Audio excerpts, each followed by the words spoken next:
오늘 우리에게 주신 하나님의 말씀은 민수기 13장 21절에서 33절까지의 말씀입니다. 구약성경 216면에 있습니다. 민수기 13장 21절에서 33절까지의 말씀을 제가 봉독해 드립니다. 이에 그들이 올라가서 땅을 정탐하되 신 광야에서부터 하마더기 르홉에 이르렀고 또 네겝으로 올라가서 헤브론에 이르렀으니 헤브론은 애굽 소안보다 7년 전에 세운 곳이라. 그곳에 아낙 자손이 아히만과 세세와 달메가 있었더라. 또 에스골 골짜기에 이르러 거기서 포도 송이가 달린 가지를 베어 둘이 막대기에 깨어매고 또 석류와 무화과를 따니라. 이스라엘 자손이 거기서 포도를 베었으므로 그곳을 에스골 골짜기라 불렀더라. 40일 동안 땅을 정탐하기를 마치고 돌아와 바란 광야 가데스에 이르러 모세와 아론과 이스라엘 자손의 온 회중에게 나아와 그들에게 보고하고 그 땅의 과일을 보이고 모세에게 말하여 이르되 당신이 우리를 보낸 땅에 간즉 과연 그 땅에 젖과 꿀이 흐르는데 이것은 그 땅의 과일이니이다. 그러나 그 땅 거주민은 강하고 성읍은 견고하고 심이 클 뿐 아니라 거기서 아낙 자손을 보았으며 아말렉인은 남방 땅에 거주하고 헤딘과 여부스인과 아모리인은 산지에 거주하고 가나안인은 해변과 요단가에 거주하더이다. 갈렙이 모세 앞에서 백성을 조용하게 하고 이르되 우리가 곧 올라가서 그 땅을 취하자 능히 이기리라 하나 그와 함께 올라갔던 사람들은 이르되 우리는 능히 올라가서 그 백성을 치지 못하리라.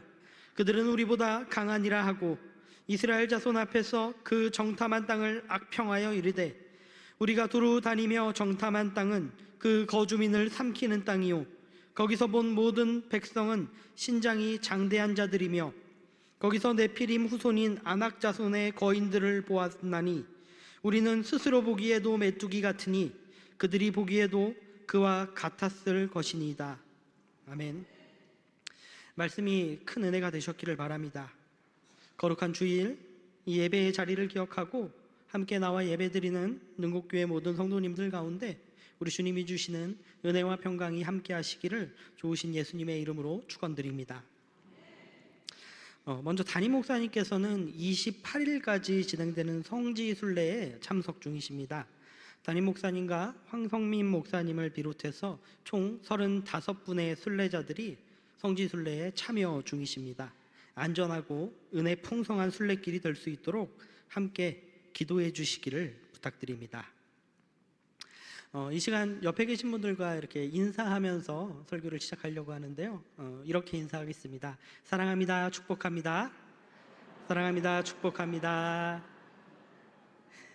예, 한 번 더 인사하실 텐데요. 이번에는 이렇게 인사하겠습니다. 참 잘 오셨습니다. 참 잘 오셨습니다. 오늘 하나님께서도 이 자리를 보시면서 참 잘 왔다 말씀하고 계실 줄 믿습니다. 우리처럼 이렇게 교회에 다니고 하나님을 믿는 사람들을 뭐라고 이야기하냐면요, 이 신앙인이라는 말로, 신앙인이라고 하는 단어로 표현을 합니다. 들어보셨죠? 신앙인. 그러면 이 신앙인으로 산다는 게 어떤 것인지 한번 생각해 본 적이 있으십니까? 우리가 교회를 다니게 되면 참 많이 듣는 이야기 가운데 하나가 이거거든요. 신앙생활을 잘 해야 됩니다. 신앙생활을 열심히 해야 됩니다. 이런 이야기를 참 자주 듣게 되는데요. 과연 이 말은 무엇을 의미하는 걸까요? 자, 신앙인으로 우리가 살아가야 된다는 말인 것 같기는 한데, 그러나 우리가 그냥 예, 그래야죠 이렇게 대답은 하는데, 정말 신앙인으로 산다는 것이 무엇인지 진지하게 생각하고 또 내가 신앙인으로 살려면 뭘 해야 할까 이렇게 고민하고 실천하는 사람들은 좀 적은 것 같습니다. 어떤 분들은 이렇게 이야기합니다. 교회에 나오는 게 신앙인으로 사는 거 아니냐, 그렇게 이야기하시는데요. 교회에 나와서 일주일에 한 번 예배 드리면 그게 신앙인 아닌가 그렇게 생각하시는 분도 계실 텐데, 그러나 생각을 해보면 굳이 신앙이 아니더라도 교회에 나오는 분들이 계시는 것 같아요. 교회에 나오는 데는 참 여러 가지 이유가 있을 수도 있죠.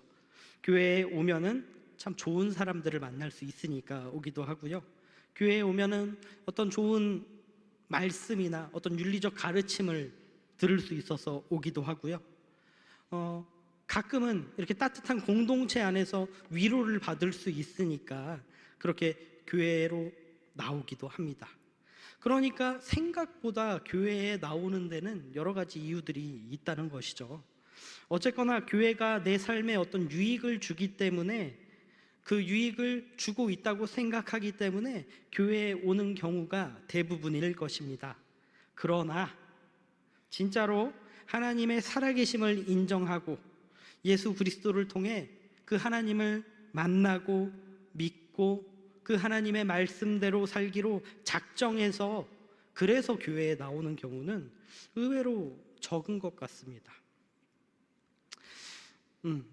많은 사람들이 예배를 드리지만 사실은 그 예배를 드리는 가운데서도 신앙을 가지고 신앙생활을 하기 위해서 교회에 나오는 경우는 의외로 적은 수에 불과하다는 것입니다.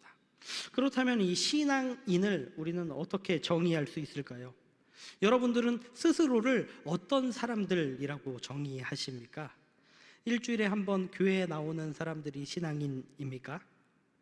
그냥 교회 활동을 열심히 하면 그게 신앙인입니까? 도대체 신앙인들은 어떤 사람이고 신앙생활이라는 것은 어떤 생활일까요? 이 신앙이라는 것은요, 쉽게 이야기하면 믿음을 가지고 살아가는 것이죠. 그러니까 신앙인이라는 것은 그 믿음을 가지고 살아가는 사람들을 신앙인이라고 하는 것이고요, 신앙생활이라고 하는 것은 그 신앙을 가진 사람이 살아가는 그 모든 생활들을 말하는 것일 것입니다.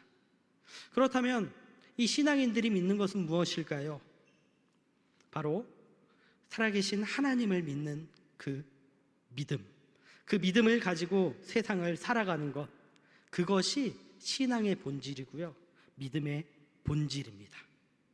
역사 속에 오셨던 예수 그리스도, 그 그리스도 예수를 통해서 하나님을 만나는 것이, 그래서 그분을 믿고 그분의 가르침대로 살려고 발버둥 치는 것이 신앙의 본질이라는 것입니다.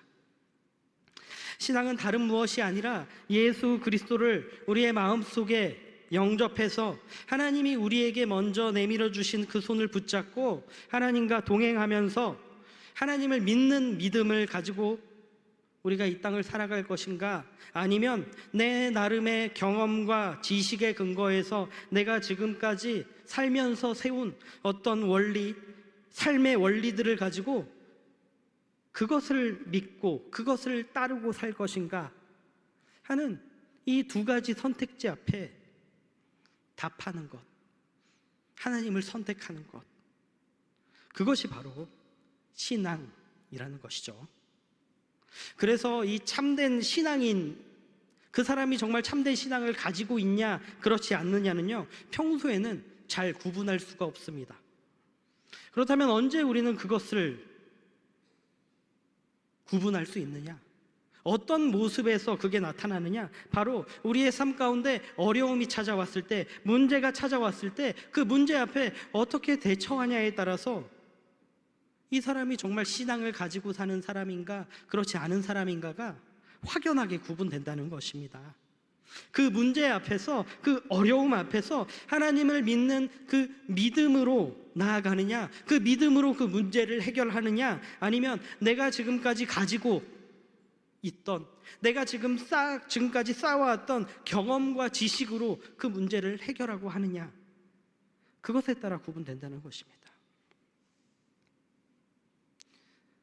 그러니까 참된 신앙인은요, 어려운 상황 속에서도, 어떤 문제나 어려움 속에서도 결국은 우리를 건져내어 주실 그 하나님을 신뢰하는 사람들입니다. 성경의 많은 말씀들을 통해서, 또 예수 그리스도를 통해서 우리를 구원해 주신 그 하나님이 우리를 어떤 어려움 속에서도 건져내어 주실 것이라는 것을 믿고 그 믿음을 따라 사는 것, 그것이 참된 신앙인의 모습이라는 것이죠. 그리고 우리가 그렇게 그 하나님을 믿고 의지하고 따를 때 하나님께서 이스라엘 백성을 애굽에서 건져내어 주시고 하나님께서 예비하신 그 새 땅으로 인도하신 것처럼 우리를 약속하신 새 땅으로 하나님의 나라로 반드시 인도하여 주실 것입니다. 그 하나님을 믿음으로 이 땅에 사실 때 그 하나님의 나라를 살아가시는 그런 저와 여러분들이 되시기를 바랍니다. 오늘 성경의 이야기는요, 우리에게 잘 알려져 있는 그런 이야기입니다. 가나안 땅의 12 정탐꾼에 대한 이야기지요.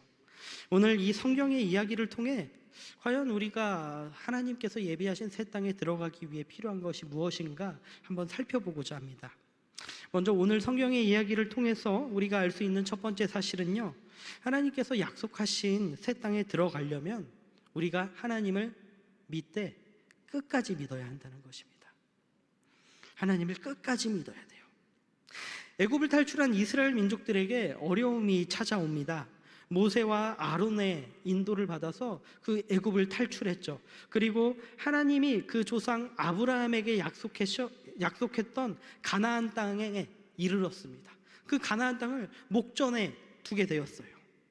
그러나 그 가나안 땅에, 그 땅에는 이미 거주하고 있는 사람들, 먼저 와서 살고 있는 사람들이 있었습니다. 그리고 하나님의 명령에 따라 이스라엘 백성들은 먼저 그 가나안 땅을 탐지할 목적으로 각 지파의 대표들, 그 12명을 뽑아서 정탐꾼으로 보내게 됩니다. 여기까지가 제가 읽어드린 오늘 우리 성경 바로 앞까지의 이야기인데요. 그래서 이 12명의 정탐꾼이 가나안으로 들어가서 가나안 땅 여기저기를 정탐하게 됩니다. 오늘 성경의 말씀은 아주 세세하게 그 모습에 대해서 이야기합니다. 포도를 따기도 하고요, 석류와 무화과를 따기도 합니다. 그리고 정탐을 마치고 40일 만에 돌아옵니다. 그런데 또다시 문제가 생겼습니다. 그것이 무엇이냐? 바로 이 정탐꾼들의 의견이 두 가지로 갈렸다는 것입니다. 그러나 이 12명의 정탐꾼 모두가 동의한 것 하나가 있습니다. 그것이 무엇이냐? 그 가나안 땅이, 하나님께서 약속하신 그 땅이 정말로 풍족한 땅이었다는 것입니다. 그들은 자신이 따온 포도와 석류, 무화과를 이스라엘 백성들에게 보여주며 그 땅은, 하나님께서 우리에게 약속하셨던 그 땅은 정말로 젖과 꿀이 흐르는 땅이고 이게 그 증거입니다 이야기를 하죠. 하나님께서 약속하셨던 그 결실을 눈앞에서 본 순간이었습니다. 지금까지는 그들의 조상에게 이야기했던 것을 그냥 말로만 전해 들었는데요, 이제 실제로 그들을 눈으로 보게 된 거예요. 하나님께서 약속하신 그 땅이 정말로 젖과 꿀이 흐르는 그 땅이었구나, 정말 풍족한 땅이었구나. 이제 이스라엘 백성들에게 남은 것은 그 땅으로 들어가기만 하면 되는 것이었습니다. 하나님께서 우리의 조상 그 아브라함과 하신 모든 약속을 이루셨다. 우리를 버리지 않으시고 우리를 끝까지 여기 인도하셨다. 이제는 하나님을 찬양할 일만 남은 것 같았습니다. 그러나 그들에게 마지막 남은 한 가지 일이 있었습니다. 그것은 그 약속하신 그 땅을 점령하는 것이었습니다. 이 문제 앞에서 이 정탐꾼들의 보고는 두 가지로 갈리게 된 것이죠. 정탐꾼들이 이어서 이야기합니다. 그러나 그 땅에 살고 있는 사람들은 강하고 성은 아주 크고 튼튼합니다. 심지어 몸집이 크기로 유명한 아낙 자손들까지 거기에 살고 있습니다. 이와 반대되는 갈렙이 우리는 그 땅을 점령할 수 있습니다, 가나안 땅으로 들어갑시다 이야기하지만 아무 소용이 없었습니다. 이미 문제가, 이미 두려움이 그들의 눈앞을 가렸기 때문입니다. 그래서 하나님께서 하신 그 약속은 잊어버렸기 때문입니다. 그러나 이스라엘 민족이 끝까지 가나안 땅에 들어가지 못했을까요? 가나안 땅에 들어가서 전쟁하다가 아낙 자손들에게, 가나안 족속들에게 다 맞아 죽었나요? 많이 돌고 많은 시간이 걸렸지만 이스라엘 민족들은 결국 가나안 땅을 정복해 냅니다. 창세기 12장을 보면은요, 하나님은 아브라함에게 큰 민족을 이룰 것이라고 약속을 주십니다. 그러나 그 나이가 들 때까지 임신을 하지 못합니다. 그러다 보니까 아브라함의 아내였던 사라의 생리가 끊어질 때까지 이 아브라함과 사라 사이에서는 아기가 생기지 않죠. 그리고 창세기 18장에 이르러서야 하나님이 나그네의 모습으로 아브라함을 찾아오십니다. 그때 하나님이 이제 너희 사이에 아기가 생길 것이다 말씀하시죠. 근데 이 이야기를 들은 사라가요, 웃어버렸습니다. 웃어버렸어요. 사실은 비웃은 거죠. 도무지 믿을 수 없는 그런 이야기였기 때문에. 아니, 생리가 끊긴 여인에게 아기가 생긴다니, 사실 지금 우리의 상식으로도 도무지 이해할 수 없는, 믿을 수 없는 그런 이야기 아닙니까? 근데 어떻게 되었습니까? 둘 사이에 아기가 생겼잖아요. 하나님께서 아브라함과 사라 사이에서 이삭을 아들로 주셨잖아요. 하나님은 신실하신 분입니다. 그래서 사람이 그 약속을 잊어버려도, 사람은 그 약속을 기억 못해도 하나님께서는 반드시 그 약속을 지키시는 분이라는 것입니다. 사람이 불가능한 일이라고 생각할지라도 하나님께서는 반드시 그 약속을 이루어 주십니다. 그 약속을 신뢰하며 나아갈 때 우리가 하나님께서 우리에게 주신 그 새 땅을 차지할 수 있는 것이죠. 그러나 오늘 이스라엘 백성들은, 이 여호수아와 갈렙을 제외한 다른 정탐꾼들은요, 그 눈이 완전히 가려져 버렸습니다. 하나님보다 다른 게 더 크게 보이기 시작한 것입니다. 하나님을 믿어야 되는데 장애물이 생기니까 그 장애물이 믿음까지 막아버린 거죠. 이어지는 성경의 이야기를 통해서 성경이 우리에게 이야기하는 것, 그 두 번째는요, 이 어려움을, 문제를 극복하기 위해서 우리는 믿음의 눈으로 볼 필요가 있다는 것입니다. 12명의 정탐꾼들이 가나안에 똑같이 들어갔습니다. 그래서 여기저기 흩어진 게 아니라요, 같이 다녔을 거예요. 12명이 똑같이 보고, 똑같은 곳에 가고, 똑같은 것을 경험하고. 근데 정작 다시 돌아와서 이스라엘 백성들 앞에서 보고를 하는데 정탐꾼들의 보고는 두 가지로 갈려버립니다. 같은 것을 봤지만 무엇에 신경을 썼나, 무엇에 초점을 맞췄냐에 따라서 그 본 게 달랐던 것이죠. 사람들은 자기가 보고 싶은 것만 보고요, 사람들은 자기가 관심 있는 것만 보기 마련입니다. 그게 사람이 가지고 있는 한계입니다. 사람은 눈에 현혹되기가 쉽다는 것이죠. 그래서 사무엘상 16장을 보면은요, 이 사무엘이 하나님의 명령을 받아서 이 이새의 아들 중에서 한 명을 왕으로 세우기 위해 이새의 집으로 갑니다. 먼저 엘리압이 사무엘의 앞을 지나갑니다. 사무엘은 엘리압을 보고, 저 정도 풍채가 좋고 훌륭하게 생겼으면 저 사람이 바로 주님이 세운 사람이겠구나, 그렇게 생각을 합니다. 근데 그때 하나님이 뭐라고 말씀하시느냐? 사람은 외모를 보거니와 나 여호와는 중심을 보느니라 말씀하십니다. 결국 키가 크고 준수한 겉모습을 가졌던 이새의 아들들이 차례차례 그 앞을 지나가는데요, 아무도 하나님이 선택한 왕이 아니었어요. 심지어는 너무 초라해서 그 자리에 부르지도 않았던, 그래서 양을 치러 가서 밖에 나가 있었던 그 막내 다윗을 하나님께서는 왕으로 세우시지 않으십니까? 사람이 얼마나 현혹되기 쉽냐면요, 마가복음 13장을 보면은 예수님과 예수님의 제자들이 예루살렘 성전에 올라가신 이야기가 기록되어 있습니다. 제자들이 예수님과 같이 예루살렘 성전에 올라가면서, 예수님 저것 좀 보세요, 저 예루살렘 성전 진짜 잘 만들지 않았어요? 진짜 훌륭하지 않아요? 그렇게 자랑을 해요. 근데 진짜 성전은 그 건물이 아니라 하나님과 우리를 연결해 주신 분 예수 그리스도가 성전이잖아요. 그 성전이 그들의 바로 옆에 있었는데 3년 동안 그 가르침을 보고 그 사역을 보고 그렇게 함께 동고동락했는데 그분이 바로 옆에 있는데 그걸 발견하지 못하고 예수님과 같이 올라가면서 한다는 말이 건물을 칭찬하는 거였다고요. 그 말을 들은 예수님께서 저거 곧 허물어질 것이다, 그렇게 이야기하시잖아요. 오늘 이 민수기의 이야기 속에서도 마찬가지입니다. 다른 정탐꾼들, 그들에게 보였던 것은요, 아낙 자손과 같이 그 가나안 땅을 점령하고 있는 사람들이었고요, 그 땅에 세워져 있던 견고한 커다란 그런 성이었습니다.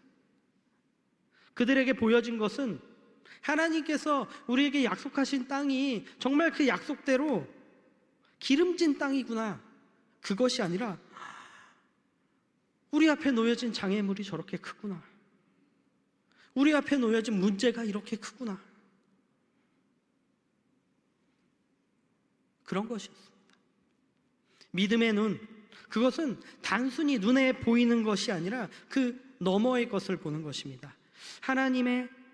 하나님께서 화려한 겉모습이 아니라 마음의 중심을 보신 것처럼 예수님이 화려한 성전이 아니라 타락해서 곧 무너질 성전을 보신 것처럼 믿음의 눈은 보이지 않는 하나님의 약속을 보는 눈이고요, 그 약속을 반드시 지키실 그 하나님의 일하심을 보는 눈입니다. 오늘 이스라엘의 정탐꾼 가운데 단 2명만이 그런 믿음의 눈을 가지고 있었습니다. 바로 여호수아와 갈렙이죠. 그래서 갈렙이 오늘 30절을 통해서 능히 이기리라, 그렇게 고백할 수 있었던 것입니다. 그리고 바로 이어지는 14장 8절과 9절을 보면은요, 이렇게 이야기합니다. 민수기 14장 8절과 9절을 같이 읽어보겠습니다. 시작.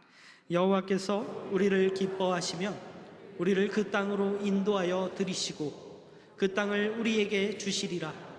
이는 과연 젖과 꿀이 흐르는 땅이니라. 다만 여호와를 거역하지는 말라. 또 그 백성 두려워하지 말라. 그들은 우리의 먹이라.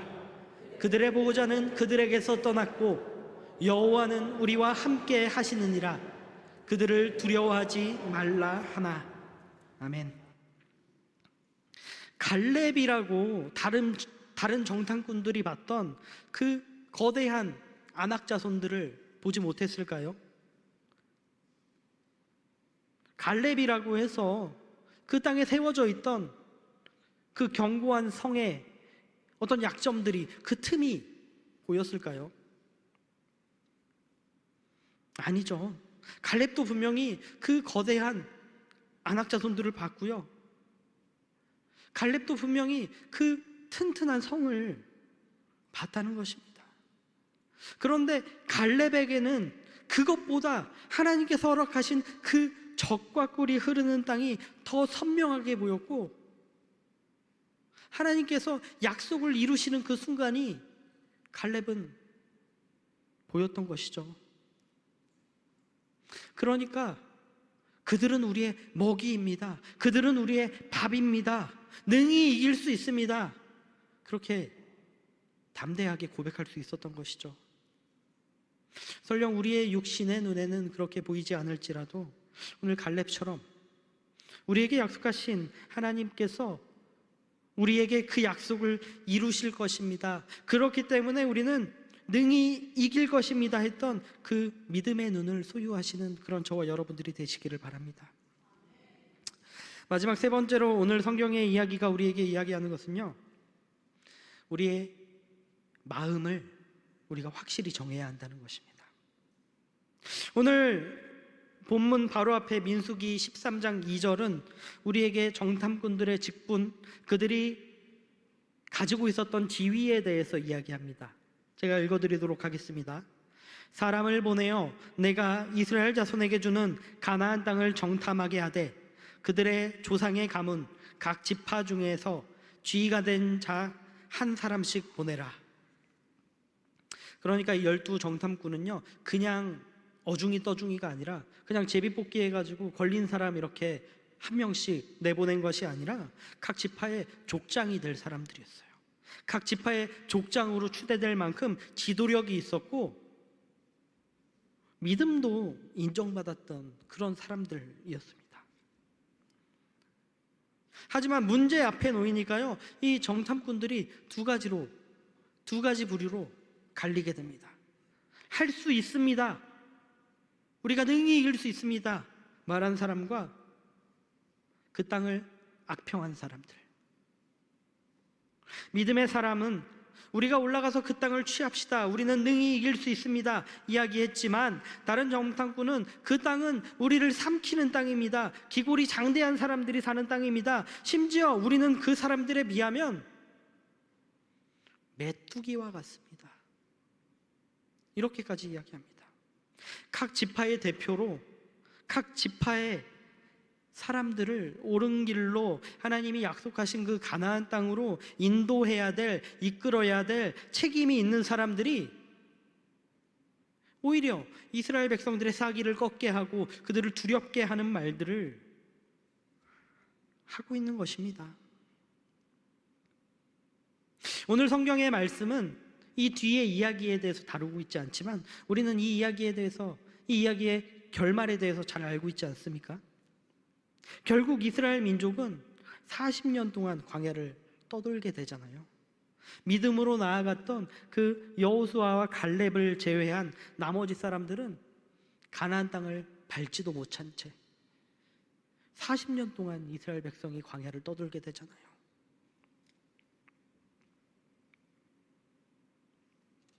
우리가 하나님을 믿을 때 완전히 마음을 정해서 그분을 온전히 신뢰해야 합니다.